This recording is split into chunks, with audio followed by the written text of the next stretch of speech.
오늘도 우리 보고 싶었던 벨리조아나 성도님들 함께 만나서 예배드리고 또 말씀을 들을 수 있어서 참 반갑고 기쁘고 좋습니다.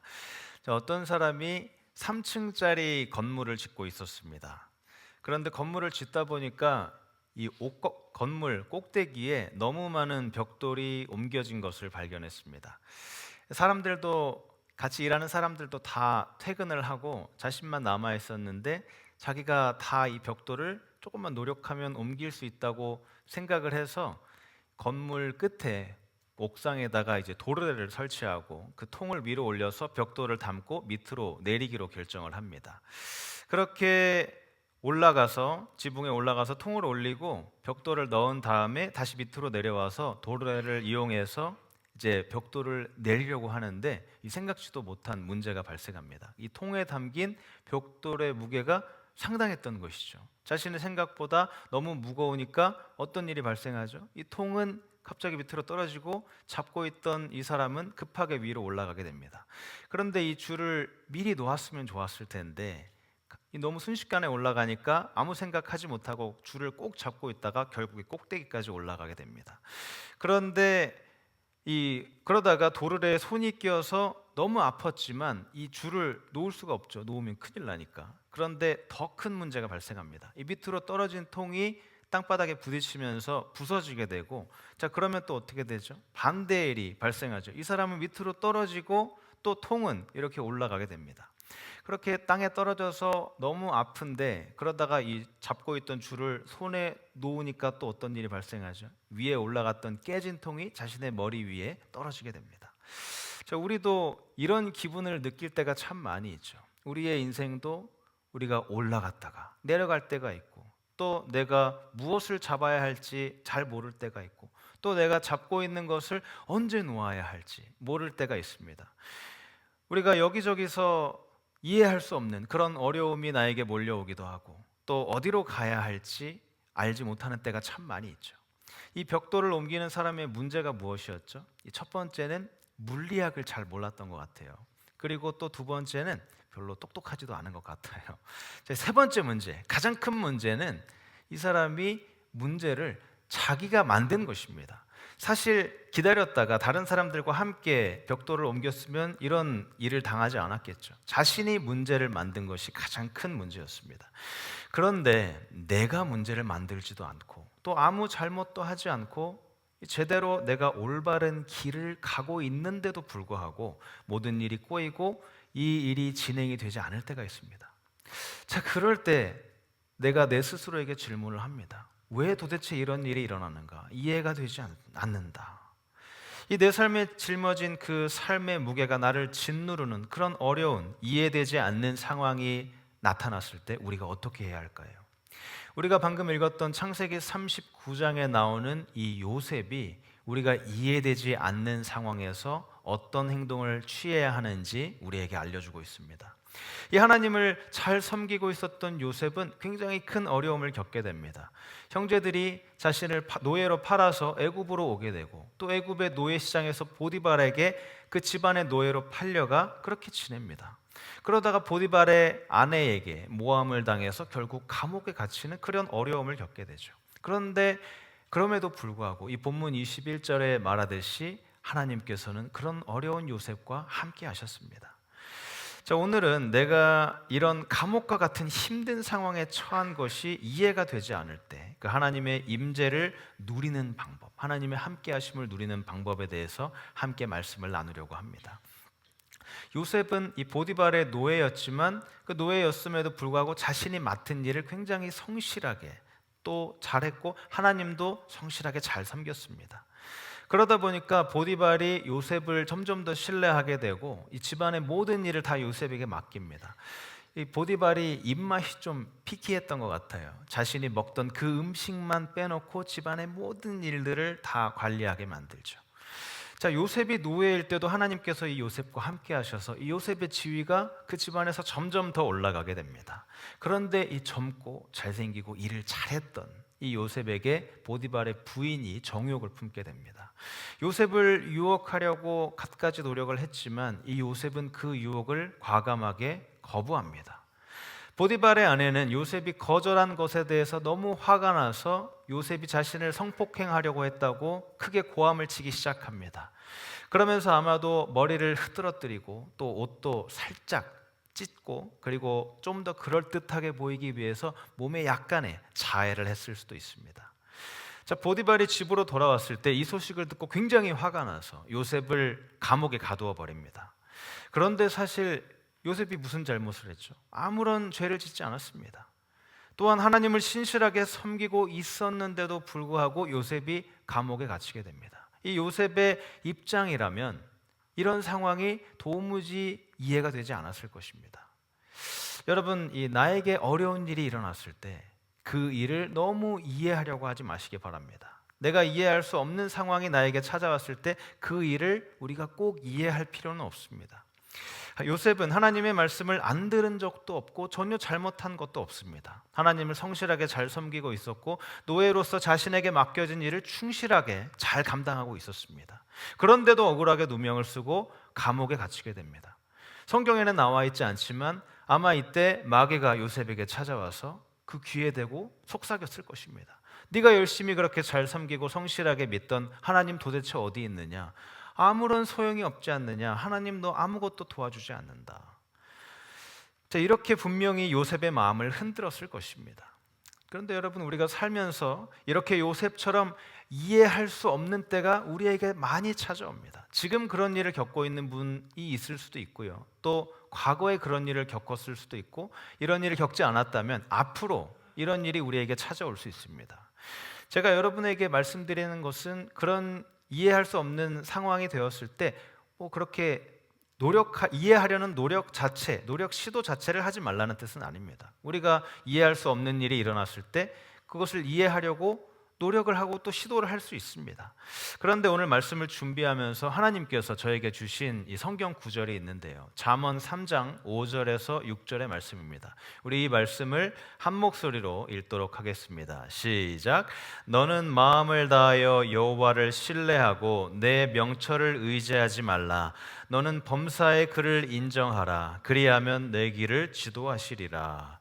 자, 이 성경 구절이 말하는 것이 무엇이죠? 내 명철을 의지하지 말라. 이 명철을 의지하지 말라라는 것은 내 머리로 이해하는 것을 너무 의지하지 말라는 것입니다. 왜냐하면 내 머리로 이해할 수 없는 것이 분명하게 있기 때문이죠. 여러분이 하나님을 섬기고 그 말씀에 순종하면서 살아가는데도 여전히 어두움과 같은 그런 상황에 처할 수가 있습니다. 내가 아무런 잘못을 하지 않았는데 왜 이런 일을 당하는지 몰라서 당혹스럽고 이해가 되지 않을 때가 있습니다. 여러분, 근데 우리가 살아가는 이 기독교인의 삶, 이 기독교인의 우리가 삶을 살아갈 때 내 삶에 기쁨과 행복과 평화만 넘칠 것이다, 이렇게 생각해서는 안 됩니다. 내가 예수님께 나아가 내 삶을 드리면서 내가 열심히 신앙생활을 할 때 내 삶에 기쁨과 행복한 일만 넘칠 거야. 내가 안정적인 노후를 누리고 또 편안한 가정생활을 하고 이렇게 편하게 살다가 하나님 만나러 천국에 갈 거야. 그런데 안타깝지만 이런 일은 벌어지지 않습니다.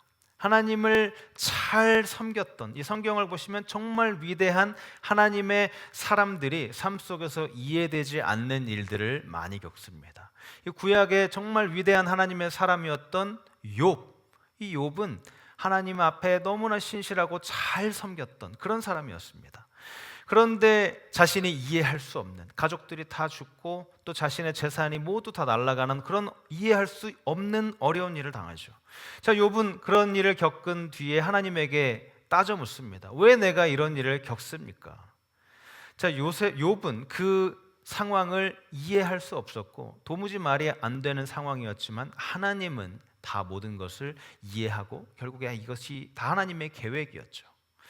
자, 그리고 정말 훌륭한 구약의 예언자였던 하박국이 있습니다. 이 하박국은 자신이 너무나 사랑하는 그 나라가 어려운 일을 겪는 것을 도무지 이해할 수가 없었습니다. 이 옆에 있던 그 갈대아인들이 나라를 쳐들어와서 온갖 백성들을 다 유린하고 먹을 것들을 빼앗아가고 나라를 짓밟는 그런 상황을 보면서 하나님 도대체 왜 이런 일을 우리나라가 겪게 하십니까? 도무지 이해할 수가 없습니다.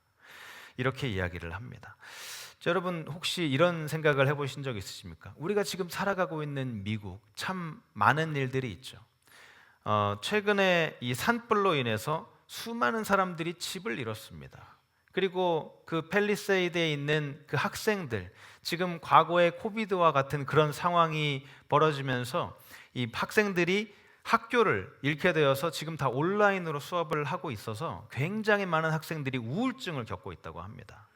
그리고 또 이 미국의 고질적인 문제들, 이 마약 때문에 너무나 고통을 당하는 사람들이 많이 있죠. 그리고 또 중부에는 토네이도, 그리고 또 폭설로 인해서 굉장히 많은 고통을 당하는 사람들이 있습니다. 하나님, 도대체 왜 미국이 이런 일을 겪게 그냥 놔두십니까? 도무지 이해가 되지 않습니다. 바로 이런 말을 하박국 선지자가 한 것입니다. 자, 세례 요한도 마찬가지였습니다. 예수님께서 누가복음 7장 28절에서 이 모든 사람들 중에 세례 요한보다 더 훌륭한 사람은 없다, 이렇게 말할 정도로 세례 요한이 훌륭한 사람이었고, 그리고 하나님의 아들이었던 그 예수님을 직접 세례를 준 사람이죠. 그런데 이 세례 요한이 갑자기 감옥에 갇히게 됩니다. 그런 상황을 이 세례 요한은 도무지 이해할 수가 없었습니다. 그래서 자기의 제자들을 예수님에게 보내서 이 예수님이 정말 우리가 기다리던 메시아가 맞는지 이것을 확인하게 합니다. 자신이 처한 상황을 도저히 이해할 수 없었던 것이죠.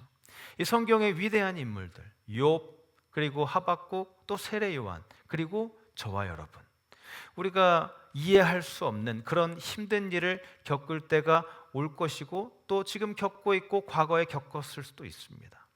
그런데 여러분이 만약 지금 어둠 속에 있는 것 같은 그런 힘든 일을 겪는다고 해서 마귀가 승리했다는 뜻은 아닙니다.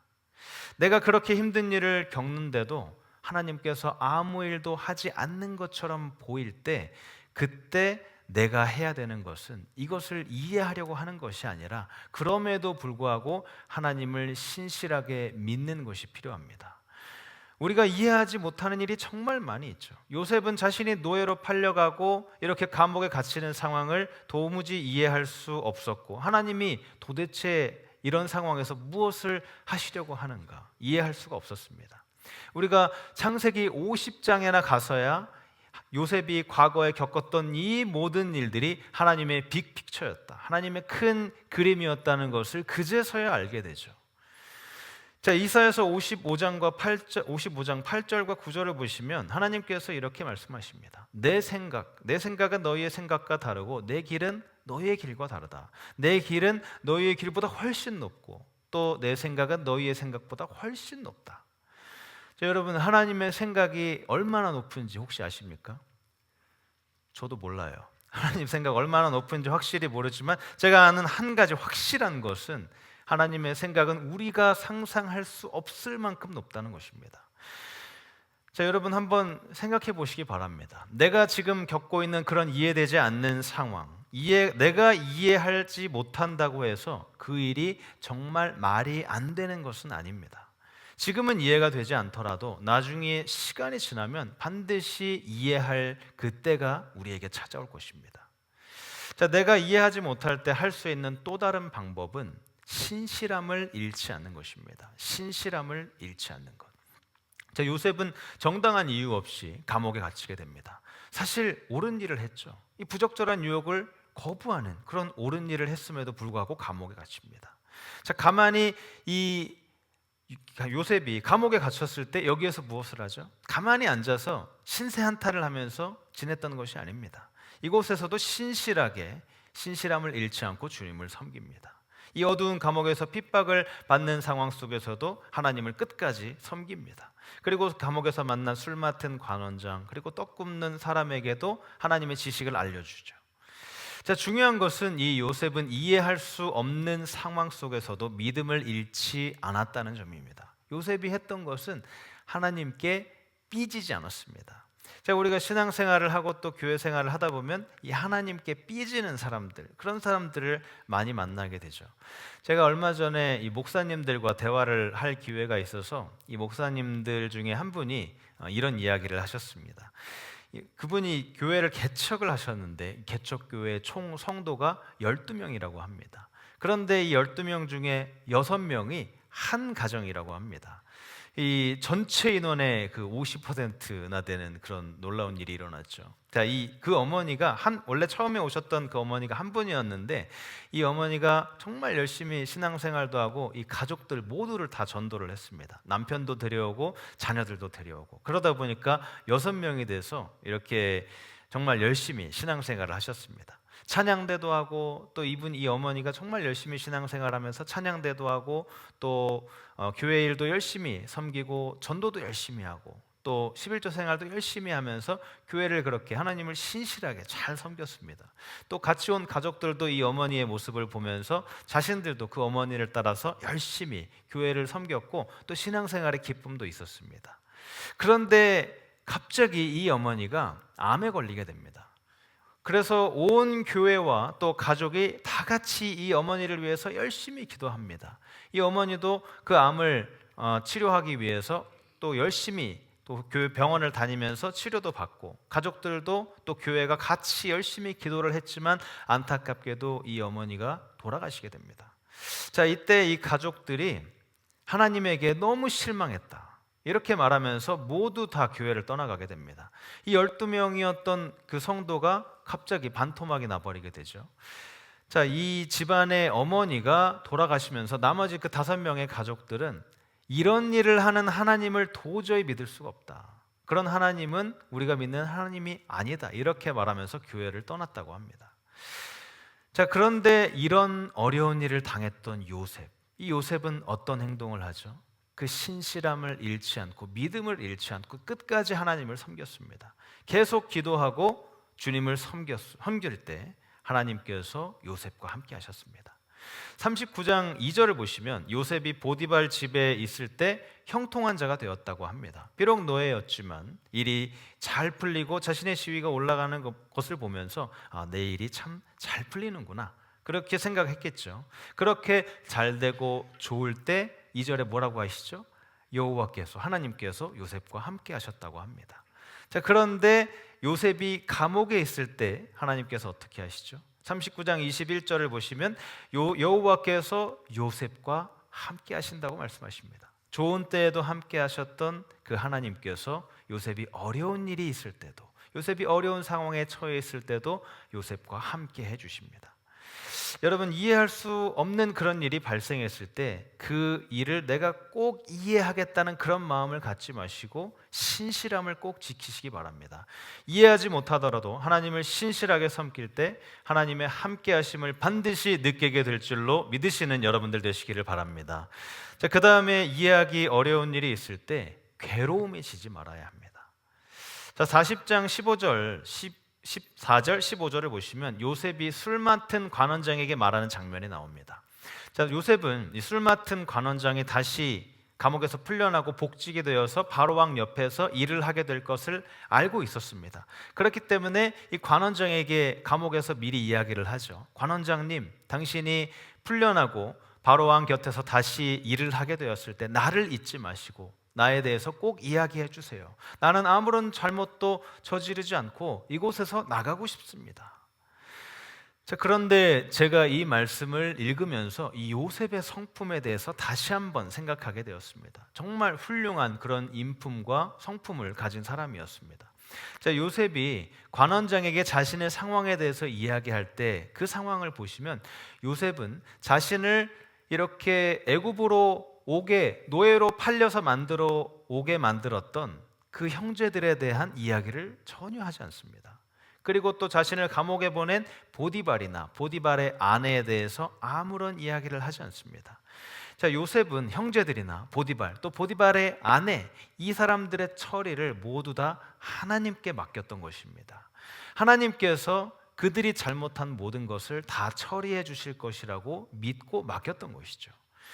여러분도 요셉처럼 뭔가 일이 잘못되고 하나님을 섬기다가 사람들과의 관계가 틀어졌을 때 이 사람을 너무 원망할 필요가 없습니다.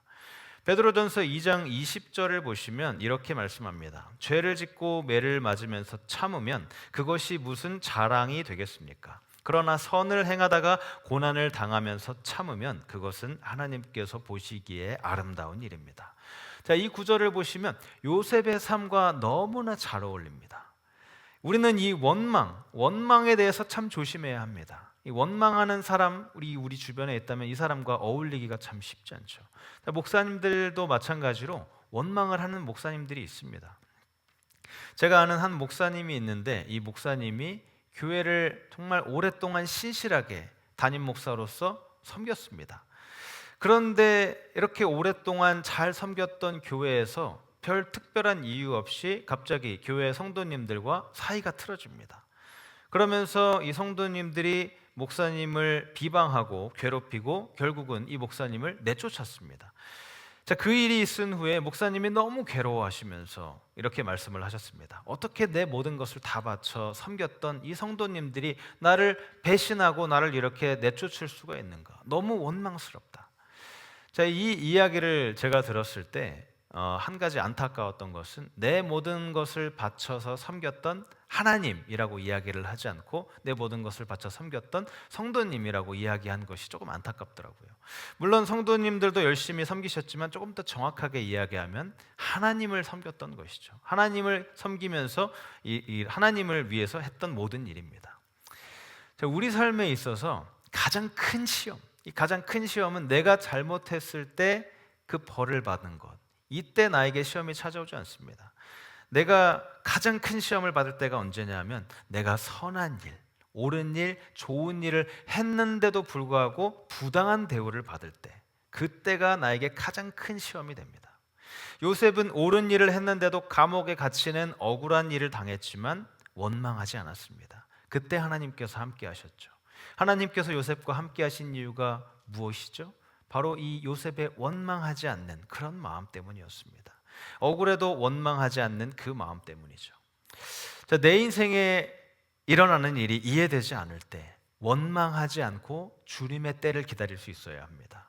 그렇게 기다릴 때 하나님께서는 하나님의 때에 여러분을 힘든 일에서 반드시 벗어나게 해주실 것입니다. 요셉이 꿈을 해몽해주고 감옥에서 풀려나게 된 이 술 맡은 관원장은 다시 일을 하게 되었을 때 요셉이 말한 그 말을 완전히 잊어버렸습니다. 관원장이 다시 일을 하게 되었다는 소식을 듣고 요셉이 다시 이제 나도 풀려나겠구나 이렇게 생각을 했지만 그 일은 전혀 일어나지 않습니다. 그렇게 해서 요셉은 계속 감옥에 있게 되고 감옥 생활을 지속하면서 이 요셉의 몸은 점점 더 쇠약해졌을 것입니다. 이 요셉의 나이가 어떻게 되죠? 이 41장 46절을 보시면 요셉이 감옥에서 풀려나 바로 왕을 만나게 될 때의 나이가 33살이라고 합니다. 17살의 나이로 애굽의 노예로 팔려와서 보디발의 집에서 1년이나 2년 정도 일을 하다가 감옥에서 지내게 되었으니 10년을 넘게 이렇게 감옥 생활을 한 것입니다. 자, 이 요셉은 이런 이해되지 않고 힘든 시간 속에서도 화를 내거나 원망하지 않고 주님의 때를 기다렸습니다. 성경에서는 이렇게 주님을 기다리라는 말이 계속 반복해서 나옵니다. 시편 27편 14절 너는 여호와를 기다릴지어다. 시편 37편 7절 여호와 앞에서 잠잠하고 참고 기다리라. 자, 여러분, 하나님은 여러분이 어디에 있든지 또 무엇을 하든지 모든 것을 다 알고 계시는 분이십니다. 여러분 머리카락 하나하나까지 다 세시는 분이 바로 하나님이십니다. 요셉이 어렸을 때 함께 계셨던 그 하나님께서는 요셉이 노예일 때도 또 감옥에 갇혀서 너무 힘이 들고 괴로울 때도 여전히 함께 하셨던 분이셨습니다. 여러분, 이 기다리는 것을 너무 두려워하지 마시기 바랍니다. 하나님은 절대 늦지 않으시지만 또 급하게 서두르지도 않으십니다. 이 시편 37편 6절을 보시면 너희 공의를 정오의 빛같이 하신다고 말씀하십니다. 너의 공의 또 하나님의 그 뜻이 항상 이 정오의 빛같이 이루어진다는 말이죠. 이 하나님께서 일하시는 것이 해가 뜨는 것과 같습니다. 이 해는 서둘러서 뜨지도 않고요. 또 가다가 그 자리에 멈추지도 않고 또 천천히 가지도 않습니다. 해는 항상 제 시간에 움직여서 정확한 위치에 또 정확한 속도로 움직이게 됩니다. 자, 이것처럼 하나님께서 일하시는 것도 항상 정확한 시간에 정확한 때에 일하십니다. 이 알렉산드로 솔제니친이라는 러시아 작가가 있었습니다. 이 많은 작품을 쓰고 또 러시아에서 문학상, 노벨 문학상을 받았던 아주 훌륭한 사람이었습니다. 그런데 이 사람이 젊었을 때 러시아가 소련 체제였을 때 그 정부를 비방하는 글을 굉장히 많이 써서 이 수용소에 갇히게 되는 일이 일어납니다. 이 솔제니친이 수용소에 갇히게 되면서 자신의 무기였던 이 펜과 종이를 다 빼앗기게 되었습니다. 그리고 이 수용소에서는 TV나 라디오나 어떤 그런 신문 등을 접할 수 있는 기회가 전혀 주어지지 않았고, 또 심지어 이 재소자들끼리 대화도 금지되어 있었습니다. 항상 자신을 총을 들고 지키는 이런 군인들과 그 군인들을 보면서 힘든 노동을 해야 했습니다. 그러다가 자신이 처한 상황을 도저히 이해할 수 없고 너무 힘들어서 어느 날 목숨을 그냥 끊기로 결정을 합니다. 그래서 목숨을 끊으려는 계획을 하고 있었는데, 이 기독교인이었던 솔제니친이 자신이 자살하는 것은 하나님 앞에 옳지 않다라는 생각을 하게 되었고, 차라리 내가 탈옥을 하다가 그 군인들의 총에 맞아서 죽는 것이 오히려 낫겠다, 이런 생각을 하게 되고, 이렇게 너무 힘든 상황에 있다 보니까 제대로 된 판단을 할 수 없었던 것이죠. 자, 그럼에도 불구하고 죽겠다는 마음은 변함이 없었습니다. 그렇게 죽기로 결정한 날이 되었을 때 일하면서 탈옥할 기회를 찾고 있었습니다. 자, 일하다가 잠깐의 그 쉬는 시간에 되어서 이 틈에 탈옥을 하려고 하는 그 순간 어떤 사람이 자신의 앞에 나타납니다.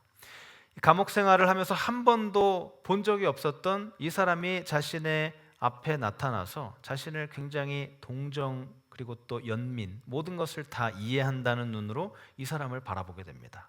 이 솔제니친이 이 시간을 나중에 시간이 지나고 회상할 때 하나님의 천사가 자신에게 나타났다고 이야기를 합니다. 자, 이 사람이 솔제니친에게 나타나 다 이해한다는 눈빛으로 바라보고, 여전히 재소자들 사이에서는 대화가 되지 않았기 때문에 그냥 그렇게 그런 눈으로 바라보았다고 합니다. 그러면서 바닥에서 나뭇가지를 들고 바닥에 십자가를 그리고는 그 자리에서 떠나갑니다. 자, 이 순간 솔제니친이 깨닫게 됩니다. 이것이 하나님께서 나에게 주시는 메시지구나. 내가 지금 하려는 일은 잘못된 것이다. 자, 이 솔제니친이 그 당시에는 몰랐지만 사실 이 감옥 밖에서는 이 솔제니친을 석방하라는 그 목소리가 전 세계에 울려 퍼지고 있었습니다. 이 일이 있고 난 후 바로 3일 뒤에 이 솔제니친이 풀려나 스위스로 가게 됩니다. 여러분, 비록 이해할 수 없는 그런 일이 있을지라도 하나님의 때를 기다리시기 바랍니다. 그러면 반드시 하나님께서 여러분을 일으켜 주시는 하나님의 임재를 경험하게 될 줄로 믿습니다. 자, 이제 말씀을 마무리합니다. 여러분, 비록 내가 그 처한 상황, 그것이 이해되지 않을지라도 하나님께서 여러분에게 주신 그 꿈, 이것을 절대 포기하지 마시기 바랍니다. 하나님께서 요셉에게 꿈을 주셨을 때 그 나이가 몇 살이었죠? 17살이었습니다. 17살에 받았던 그 꿈, 세상의 모든 자원이 요셉의 손에 달리게 될 것이고, 또 세상의 모든 통치자들이 요셉의 앞에 무릎을 꿇게 될 것이다. 이 꿈을 주셨고, 형제들이 이 꿈을 들었을 때 그것은 너무 어리석은 꿈이다, 말도 안 되는 꿈이다, 이렇게 이야기를 했습니다. 그러나 하나님께서는 그 하나님의 때에 하나님의 요셉의 꿈을 실현시켜 주시고, 그 당시 가장 강대국, 최강의 대국이었던 애굽의 총리가 됩니다. 창세기 41장을 보시면 바로가 요셉을 애굽의 총리로 임명하면서 말합니다. 요셉처럼 명철하고 지혜로운 사람은 없다. 앞으로 요셉이 애굽의 총리가 되어서 애굽의 모든 백성들이 이 요셉의 말을 들어야 한다.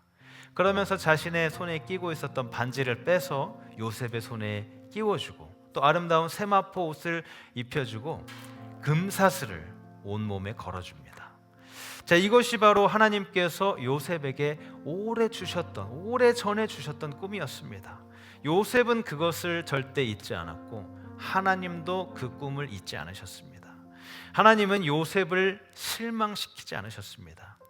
요셉을 실망시키지 않으신 하나님께서 여러분도 반드시 실망시키지 않으실 것입니다.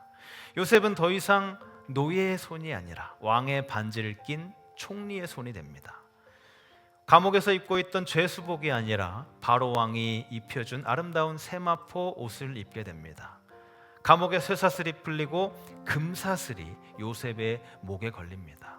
이처럼 하나님은 그 꿈을 이뤄주시고 약속을 지키시는 신실하신 분이십니다. 요셉이 총리가 되었을 때 이 애굽의 경비대장이었던 보디발을 한번 생각해 보시기 바랍니다. 이 보디발의 마음이 어땠을까요?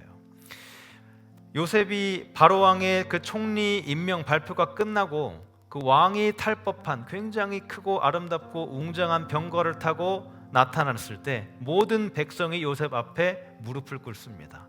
이 경비대장이었던 보디발은 어떻죠? 보디발도 무릎을 꿇어야 합니다. 이 일이 있은 후에 보디발이 집으로 돌아가 자신의 아내에게 이야기를 합니다. 여보, 오래전에 10여 년 전에 우리 집안에 노예로 있었던 요셉을 기억합니까? 그 요셉이 애굽의 총리가 되었습니다. 이 말을 들은 보디발의 아내의 얼굴이 어땠을까요? 사랑하는 여러분, 하나님께서 반드시 모든 것을 바로잡을 때가 올 것입니다. 이해되지 않다고 해서 믿음을 잃지 마시기 바랍니다. 절대로 포기하지 마시고 또 내 나이가 너무 많다고 생각하실 필요도 없습니다.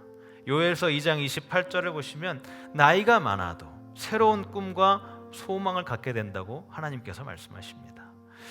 이해되지 않는 어렵고 괴로운 상황 속에서도 여러분과 함께 하시고 가장 선한 길로 인도하고 계시는 그 주님을 믿고 신뢰하며 믿음의 길을 걸어가는 모든 분들이 되시기를 주님의 이름으로 축복합니다.